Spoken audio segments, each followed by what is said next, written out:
Welcome back, everybody, to the Nerdcore Podcast, the podcast that reviews of movies and talks that nerd shit.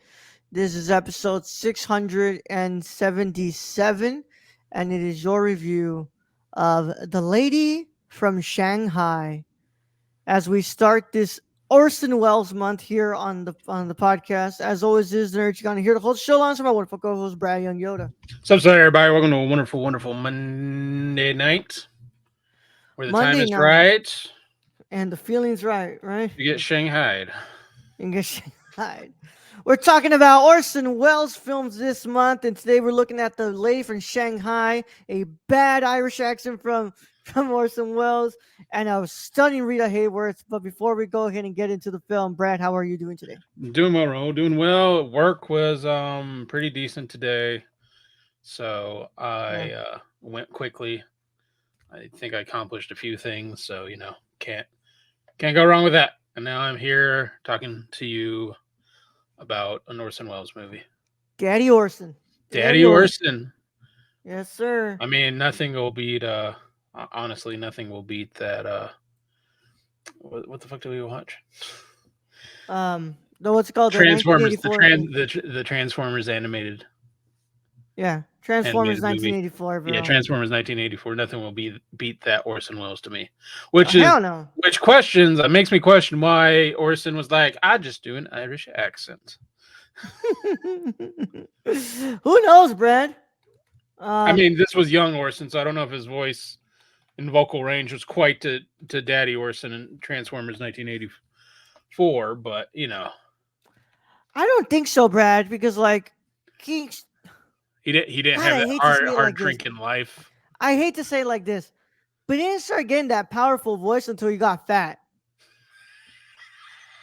I hate saying it like that. He just needed to say. Well, you'll know what I'm saying when we get to the end of the month when we discuss Touch of Evil.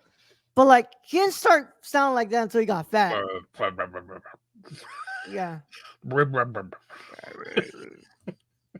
Yeah. And it's guys Orson Welles, legendary filmmaker. Fat Orson did it better. But Fat Orson was doing it best. But yeah, Brad. Glad that you did well. You're doing well. Glad that work was easy. I just spent today. I recorded a video and then I just streamed. That's all I did today. Okay. Yeah, I was watching Raw right now. What's up? You watched this movie? Oh yeah, I watched this movie too. Yeah. Yep, I watched this movie, and yeah, man, I did myself a favor today by by choosing a 97-minute film. Yeah, 87-minute film. It was kind of nice. It was yeah, Cronenberg time. Yeah. Well, actually, Brad, I believe most of Orson Welles movies are always 90 minutes or less. I'm okay with this. I'm okay with Cronenberg time. Yeah. Especially when it comes to reviews, because I know I sit down and it's gonna be an hour and 30 minutes later, and I'll be like, I'm done. Yeah. Yeah. After getting through Kurosawa's 3 hours movies. Yep. The idiot. It's like, hey, bro. He's like, hey, bro, you might want to start that movie soon. Why? It's like almost 3 hours long, bro. Yeah, it's gonna go for a while. It's like, oh man. Oh boy. Oh man. In other news, Darth Jar Jar is the thing. Yeah, I saw that. It's not canon, but it's probably the closest we're ever gonna get to any Darth Jar Jar.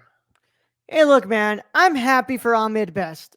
He gets to voice the character again years later when people actually kind of like this character now. Well, the fan theory is what I think causes people to like. Like, he's a horrible character in Phantom Menace, personally.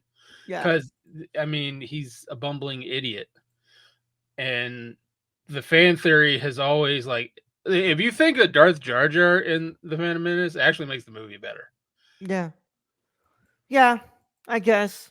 But, yeah, Brad. Not completely, but slightly. Slightly, right? Slightly. It gives you some hope in there. Yeah. Well, Brad, I guess I'll have to check it out. I haven't watched the trailer for the Acolyte yet, though. It looks kind of cool, like the Lego remix. I mean, yeah, it's kind of like the Marvel version of What If. Yeah. So I guess every episode's gonna have like a sort of like different special thing. Like Yes. Har Jar Jar's one, and like I guess we'll get Obi Wan if he was just like a commander in the clones or something. I don't know. Yeah. Yeah, but look, man, I'm just happy for Ahmed Best. I'm glad that he's back. He's what's it called? Obviously, feels better about voicing the character, and the people are a little bit more receptive to him now. Yeah. So Yeah. he gets a Especially this second version. chance, and I Yeah. think we all deserve second chances, man. And then I forget which was he the Mandalorian? Was he in the Mandalorian or was he in Yes, he was part of the Mandalorian. or was it the Mandalorian or was it Yeah, another one?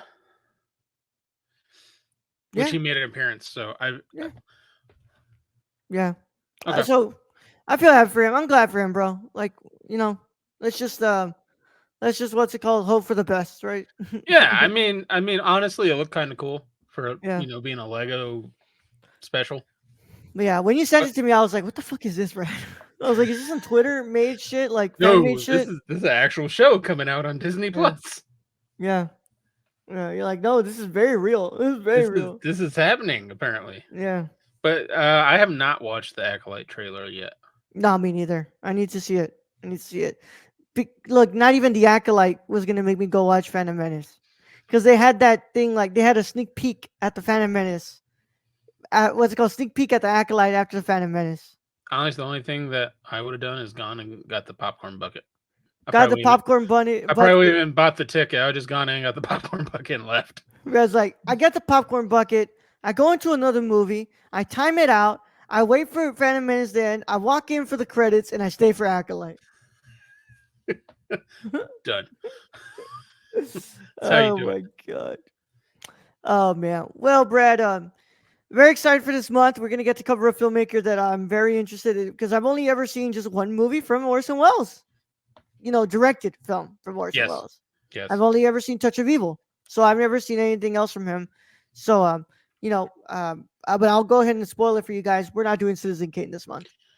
No Citizen Kane. Mainly Rosebud.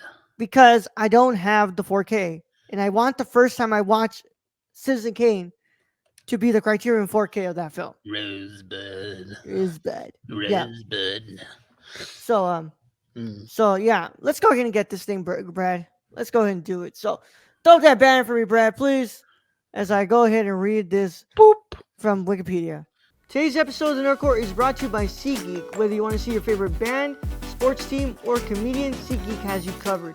We're proud to be partnering with SeatGeek to offer you $10 off your first order with code The Nerd Court. That's $10 off your first order at SeatGeek.com with code THENERDCORPS. So take a seat at your next live event with SeatGeek. Thank you. Now let's get back to today's video.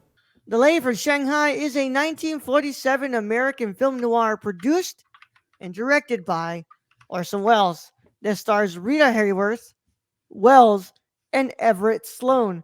Wells' screenplay is based on the novel If I Die Before I Wake by Sherwood King. Although the Columbia Pictures film initially received mixed reviews, it has grown in stature over the years. In 2018, the film was selected for preservation in the United States National Film Registry by the Library of Congress for being culturally, historically, or aesthetically significant. Of course, screenplay is by Orson Welles, but there are a couple of uncredited writers here, Brad. William Castle, Charles Lederer, and Fletcher Markle. So what does that mean when they're uncredited? Like I know what uncredited means, but why were they uncredited?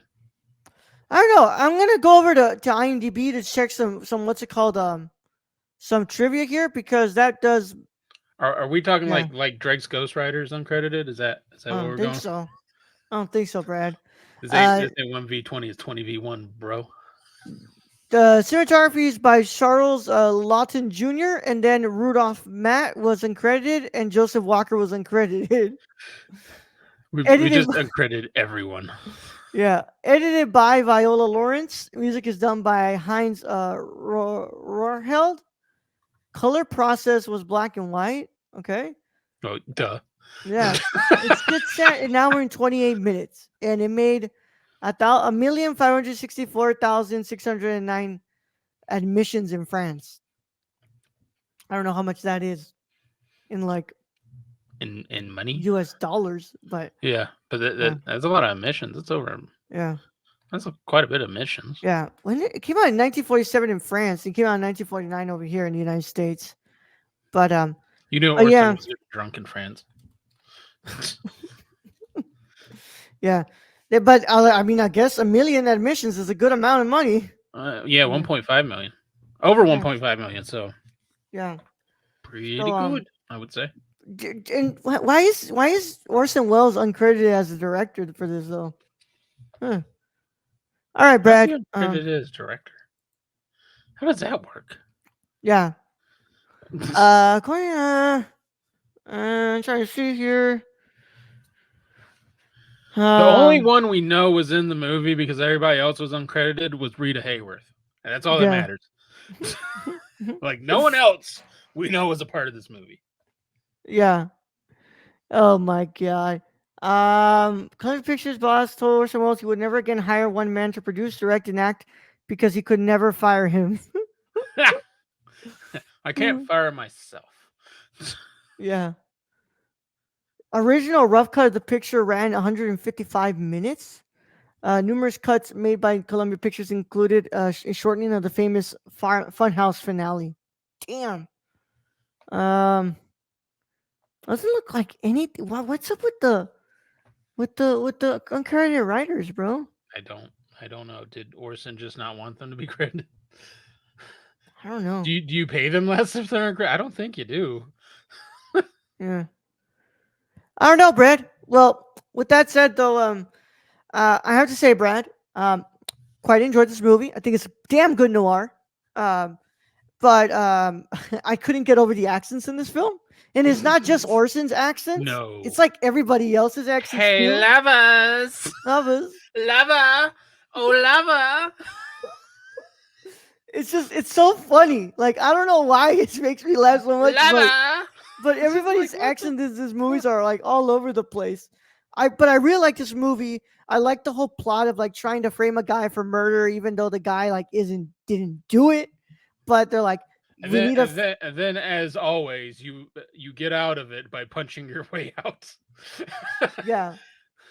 But I have to say, my favorite part of this movie is the courtroom. Oh my god, that courtroom scene is something, bro. Hmm. Really good stuff. But Brad, what are your initial thoughts on the Lady from Shanghai? I mean, I gotta say, I was quite entertained by this movie. Um, Love us. lover, oh lover, bye. Um, I just gotta say, Everett Sloan and Glenn Anders were on a fucking another one in this movie. Because when you first open it up, you're like Orson Welles, and then his accent of whatever the fuck he thought an Irish person sounded like. Um, but Everett Sloan and Glenn Anders, I mean, their vocal, I guess, acting in this is just so fucking weird. It's just like lava. How are you doing, lava? And then I just feel bad for Rita Hayworth because she just got to be sitting there like just listening to these three hooligans like in horrible accents during the whole fucking filming. Rita Hayworth is perfect in this film. Like she's So good. absolutely gorgeous and so good. And honestly, she probably carries the film along with Orson. If Orson didn't have the accent, I think this movie probably would have been better. Like probably been really like I mean probably near perfect in a way, but Orson's accent definitely takes you out of the movie in places. And I don't know what it is with us and finding movies with Hall of Mirrors. Apparently, that was really going on in between the 20s and 40s. Is we got to shoot in a Hall of Mirrors because they're not going to be able to shoot at the real one because it's not like you just walk in and then you're in the center and that's where the fucking mirrors are. Like, but overall, I liked it. I liked the cool noir aspect. Um, I liked Everett Sloan as the rich lawyer, um, the rich disabled lawyer, I guess, because he I had literally his that's what he's described in the Wikipedia as. yeah, rich disabled lawyer. And yeah, I mean, I thought he made a cool villain at the end. and then you had the private detective, and you had his business partner, who, you know, I don't think he quite knew the law, as he was explaining to poor Orson, because he's like, yeah, if you just write it and say I'm dead, I mean that does say you murdered me, but without a body. That's not murdering me. And we're sitting there just scratching our head, like we're listening to this, and I'm like, I don't think that's how any of that works. And at the same time, why would you confess to murder in the first place? Because that's just one really easy way to end up in jail. And like I'm just like, no, no, Michael O'Hara, do not take that advice. That's very, very poor advice. And then it doesn't matter because the guy ends up dead. So I mean, this movie goes into 1,000 different places than where I would thought. I didn't know they were going on a jungle cruise to a picnic that ended up just being, I don't know, a fucking resort of some sort, on an island. But yeah, I mean, some of the sets in this is just crazy to me. Like this movie, I know this movie, they didn't give a cost for the movie, but this thing had a cost. Oh I yeah, think like three quite a bit. million, around 3 million, Brad. Yeah, for 1940s. Yeah. So this movie It's a lot cost of a lot. money. Yeah. Also, I finally remember what who hit Rita Hayworth is, Brad. You're gonna hate this. So in Mulholland Drive, when the what's it called when Camilla is in the bathroom and she's having her amnesia episode, she gets the name Rita from what's called poster of painting of Rita Hayworth in the bathroom. Rita Hayworth is like this really famous like noir actress. I'm Yeah. remembering now. Yeah. Like So Rita Hayworth was like one of the most famous back in the 40s. yeah, I think which 40s and oh my 50s. gosh, she's beautiful. Oh yeah. That's why This Orson married her for a while. of course, right? Yeah. That's how that She's fucking works. beautiful. But that aside, she is so good in this movie. She's the Very best part of the movie. She's the Let's be best real part of this here. film. Let's be real honest. She's the Yeah, best part of this best part movie. of the The film. best performance in this movie. Yes. She has like this very like certain like not style, but there's like this certain energy that comes from Rita Hayworth in this movie, where it's like she her facial performance is like so recognizable and so believable that like when Orson hits her, it's like really like believable, like she just got hit, like she's trembling and like with the cigarette in her mouth, she's trembling like, and she's like struggling to light it, like it's Yeah. just she's just so good in this movie, Brad. But the thing is to me, she never comes off as a damsel in distress. No, no, That's she's never not the. what she ever comes off in this Well, film. remember, Brad, she's not the damsel in distress. She's the femme fatale. Exactly. So she doesn't need to be the damsel in No, distress. because she is the femme She's the fatale. femme fatale. Yep. It's a noir. We have to remember she doesn't have to be the dance. She's the femme No, fatale. And which I much prefer in this, because at the end when she's like, "Yeah, of course I killed him." yeah, No, yeah, fuck of that guy. course. Mm, yeah, and she just plays that so well. She's the very secretive, mysterious woman that brings the demise of our main character, and she plays it so well. And I mean, that's she's And that one of the best. What's it called? Noir actresses. Of course, and she's gonna play let's be the real lead here. role. It's we get some of these films. It's rich people playing games with poor people, Yeah, because that is what her and Everett Sloane's character does to Orson Welles' Michael O'Hara, and that's really what it is. It's just them two playing games. yeah. Also, Brad, what about that framing, man? Great. I mean, the Beautiful. lighting too in some of these, Yeah. like, amazing. There's that last towards the end of the film, that shot with Rita Hayworth in the carriage, and you just see what's called Orson Welles walking in the back, and it's like this long shot of it's mostly like Rita like in focus, but it's this long shot of Orson walking, and it's like, oh my god, what a beautifully framed shot you have. No, I mean Orson as a director, I think he knew what he was doing Oh, 100%. for the most part. If Yeah. he only didn't have that fucking accent. Yeah. I don't get why this movie didn't do well in the beginning though. Like this feels like a very much like a noir for the 40s. Like I mean, let's. So my guess, it's dependent on how people felt of Orson Welles back then, because people had a lot of opinions of Orson Welles. So Yeah. maybe during this time they weren't too big on Orson Welles. I don't know. No, I don't But think I so. know he had there people had a lot of strong opinions on Orson Welles and how much they liked or disliked him back in the day, because he was one of the most famous actor directors ever. Yeah.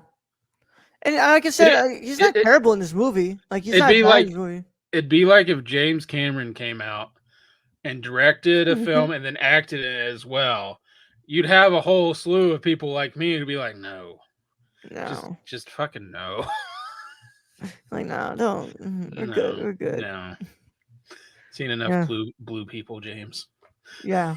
But I mean, like, nonetheless, I think that they did a good job with the film. I really like the storyline. I think that it works well for the noir aspect. There's such great there's such great like framing in this film, and I just it's just what's it called?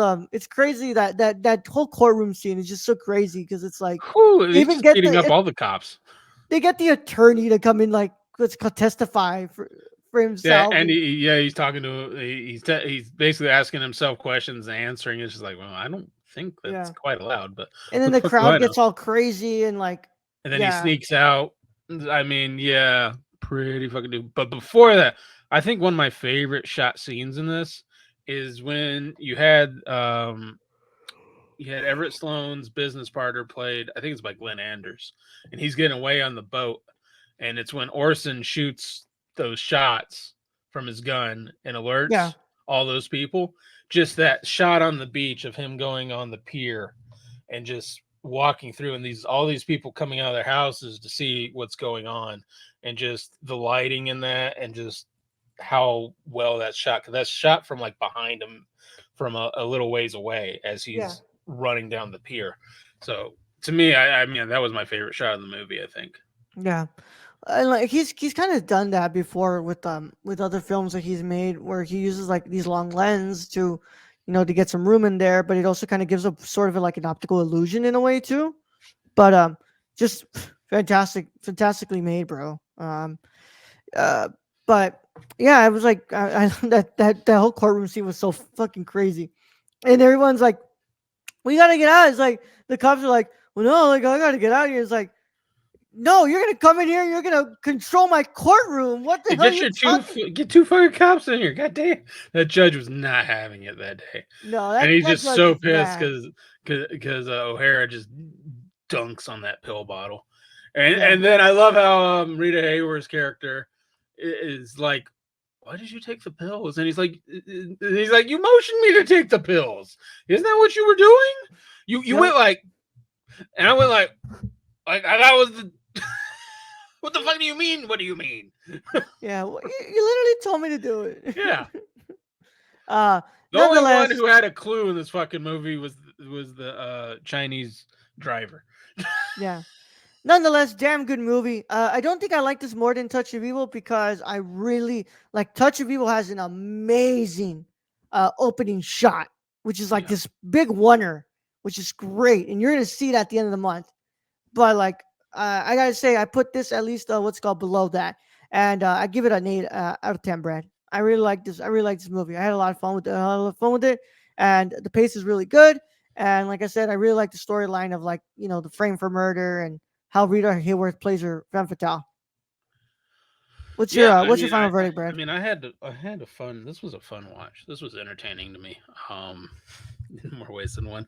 But yeah, I think I'm in agreement with you, Raul. I think I'm going to give it 8 lavas out of 10.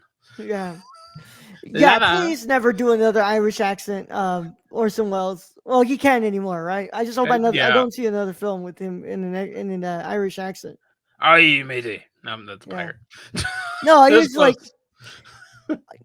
I should really go there too. Yeah, too. Yeah, yeah. I'm sorry. Let's be real. There were parts in the beginning where I'm trying to get used to the accent, and I have no idea what the fuck Orson was saying. Yeah.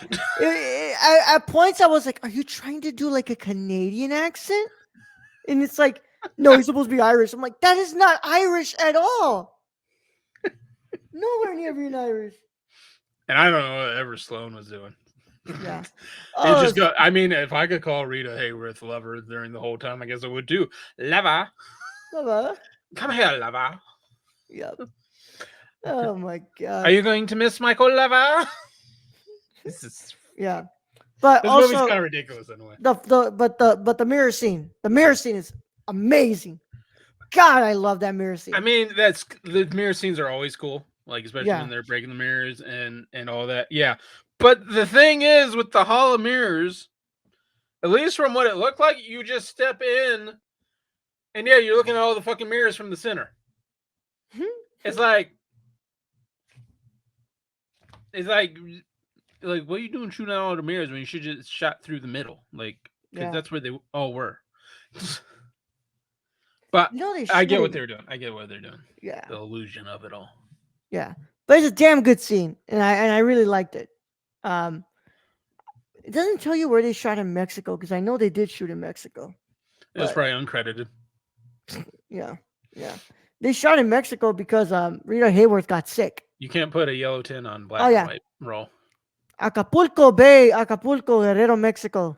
They shot in there. That's cool. But that's where the Bali the boat came into play.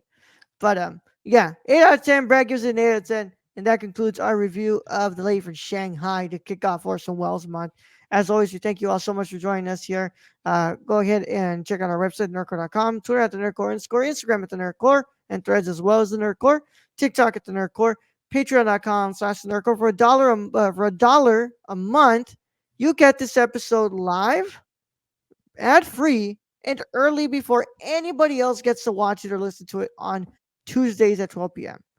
Today's episode is, of course, ad free and live and early for our patrons. So you want to get a piece of that action along with our Thursday episodes that drop on Saturdays. Go ahead and check our Patreon out. It's only $1, and you guys can go over there and check that out, and you guys get that wonderful stuff. Of course, our Discord link is in the description below. You can also make sure you talk to us on there. You can also talk to us in the comments. We love talking to y'all in the comments. Um, we just don't like it when y'all are rude or when y'all keep bringing up Slugterra because we're not the nerd court. Like we're not Did that, somebody else bring that up? huh? Did somebody else bring that up? No, it's just that's the only comments we get now.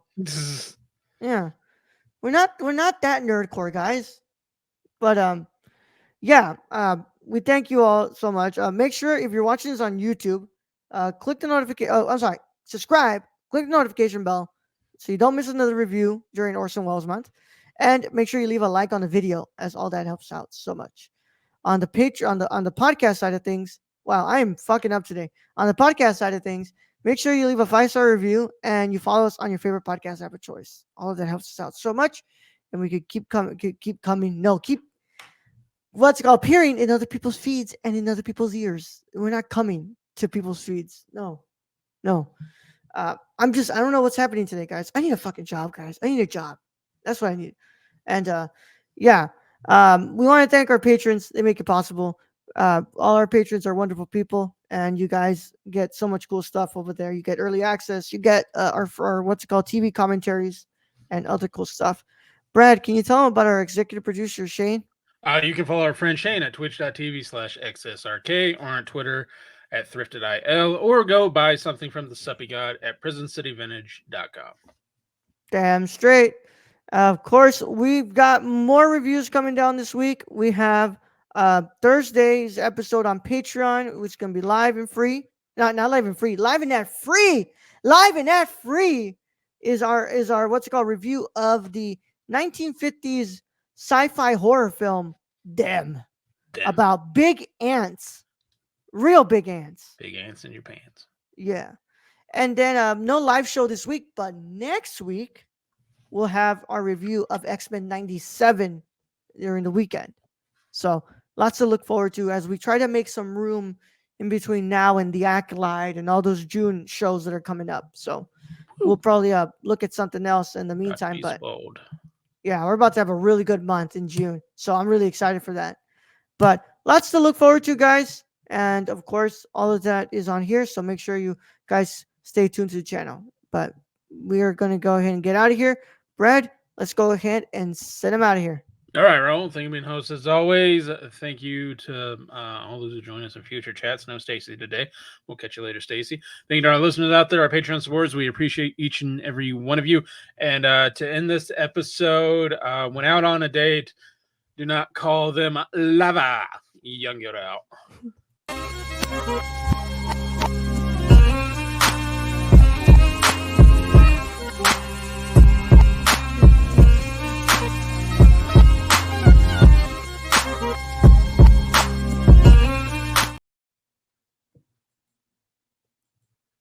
Are you gonna call Brenda